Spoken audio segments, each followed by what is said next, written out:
झाड़ी का टुकड़ा पकड़े बिरसा मुंडा को वीर दिखाया जा रहा है। आक्रोश में मशाल जलाना यह आदिवासियों का संस्कृति नहीं है, हिंदुओं की संस्कृति है। अक्सर दंगों में आप इसे देखते होंगे। तो उस गोरिल्ला युद्ध में यदि आप मशाल लेके तैयार रहेंगे बोलेंगे तो नहीं होगा, क्योंकि आग तो आप जलाएंगे तो धुआं होगा जो कि बहुत दूर तक नजर आएगा। जोहार, मैं मुकेश बिरवा। साथियों, बिरसा मुंडा की जयंती मन गई।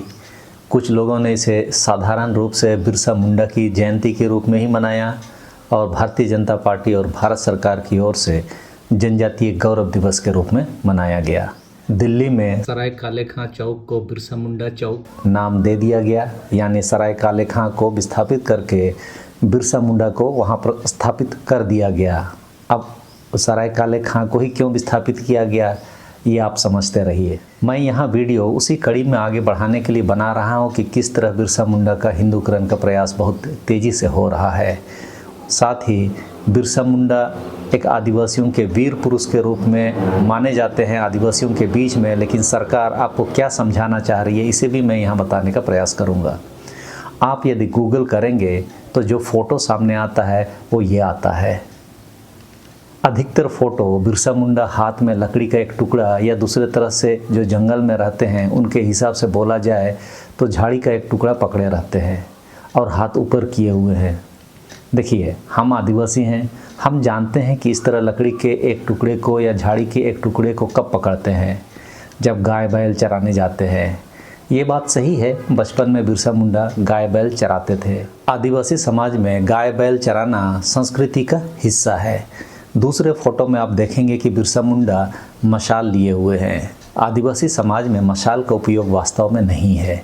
दोनों परिस्थितियों में अंग्रेज़ों के खिलाफ या साहूकारों के खिलाफ आक्रोश आप नहीं देख पा रहे होंगे, लेकिन बिरसा मुंडा का नाम अबुआ दिसुम अबुआ राजनारा को चरितार्थ होते हुए देखने के लिए आदिवासी समाज करता है।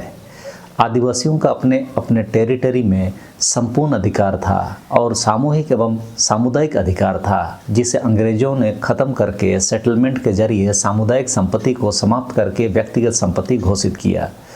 अपने समुदाय के अधिकारों को ख़त्म होते हुए देख मुंडाओं ने अंग्रेजी हुकूमत और साहूकारों के खिलाफ हुलगुलान कर दिया। यह मुंडाओं की लड़ाई थी जिसे अपने समय में बिरसा मुंडा ने अगुवाई किया। मुंडा समाज एस्ट्रोएसेटिक मुंडा परिवार में बड़े भाई की तरह थे, मंझले में संथाल और सबसे छोटे में हो समुदाय जिससे मैं आता हूँ। एस्ट्रोएसेटिक मुंडा परिवार की भाषाई उत्पत्ति आज से 6,500-7 हज़ार साल पहले साउथ ईस्ट एशिया में हुई थी। वहाँ से दो भाषा परिवार निकलकर एक मोन खमेर इंडोनेशिया कंबोडिया तरफ गई तो दूसरा एस्ट्रोएसेटिक मुंडा परिवार भारत की तरफ आया।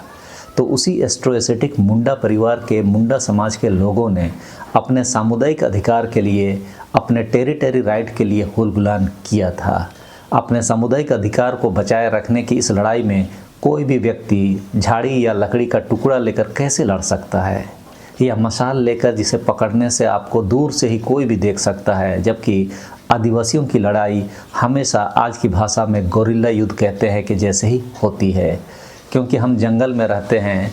जंगल में कहाँ छुपने की जगह है, कहाँ पेड़ में चढ़कर छुपने की जगह होगी, यह सब आदिवासियों को जानकारी होता है। तो उस गोरिल्ला युद्ध में यदि आप मशाल लेके तैयार रहेंगे बोलेंगे तो नहीं होगा, क्योंकि आग तो आप जलाएंगे तो धुआं होगा जो कि बहुत दूर तक नजर आएगा। आक्रोश में मशाल जलाना यह आदिवासियों का संस्कृति नहीं है, हिंदुओं की संस्कृति है।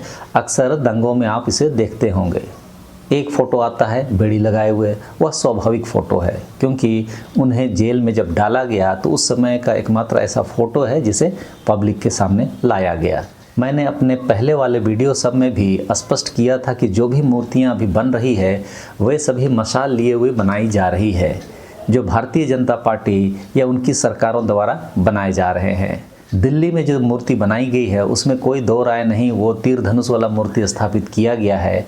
लेकिन बिरसा मुंडा का जो गेस्चर है उसको आप देखेंगे तो कोई भी व्यक्ति जो तीर धनुष छोड़ना जानता है या चलाना जानता है वह तो तुरंत बता देगा कि जिस पोस्चर में बिरसा मुंडा की मूर्ति है वैसे कोई भी व्यक्ति तीर नहीं चला सकता।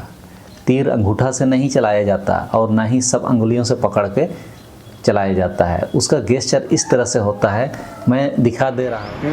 ये उठाया अंगूठा से, फिर इसको हटाया यहाँ से, फिर ये ऐसे, फिर इसको यहाँ रख दिया, ये घाट है, ये देखिए इसको घाट दिखाओ, ये घाट को यूँ लगाया, इसको ऐसे, और ये 2 अंगुलियों से, ये 2 अंगुली ऐसे, ये है गेस्चर,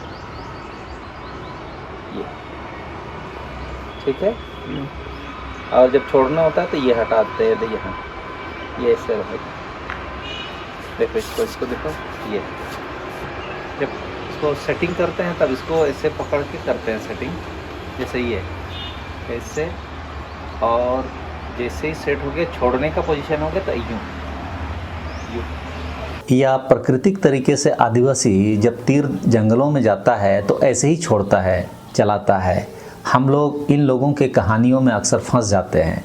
हमने एकलव्य की कहानी सुनी कि वह अर्जुन से बढ़िया धनुर्धर ना बने, इसीलिए उनकी अंगूठी गुरु दक्षिणा में ले ली गई ताकि उसकी धनुर्विद्या अर्जुन से कम ही रहे।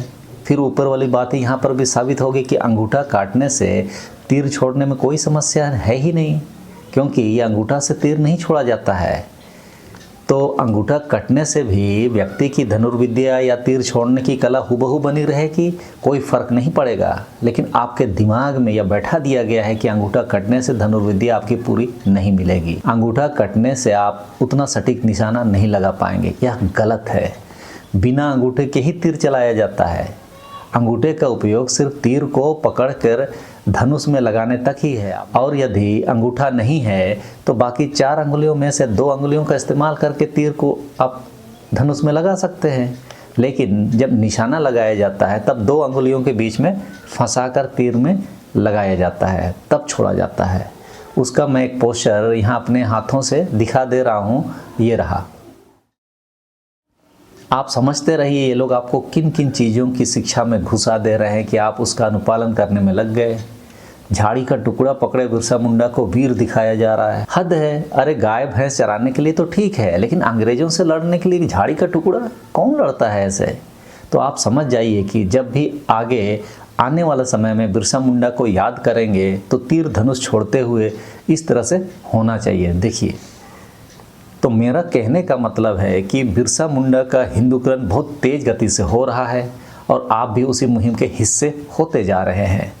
आदिवासियों को अपनी मौलिकता नहीं छोड़नी चाहिए, अपने सांस्कृतिक विरासत नहीं छोड़नी चाहिए, आदिवासियों को अपने सामुदायिक विरासत नहीं छोड़नी चाहिए, और आदिवासियों को अपने आदिवासी राष्ट्र की टेरिटरी नहीं छोड़नी चाहिए। और जो छोड़ना है वह है हिंदुत्व, ईसाईयत और धर्मांधता। बाकी आपके ऊपर में है, आप क्या छोड़ पाते हैं और क्या लेकर आगे बढ़ते हैं। सबों को धन्यवाद। जोहार।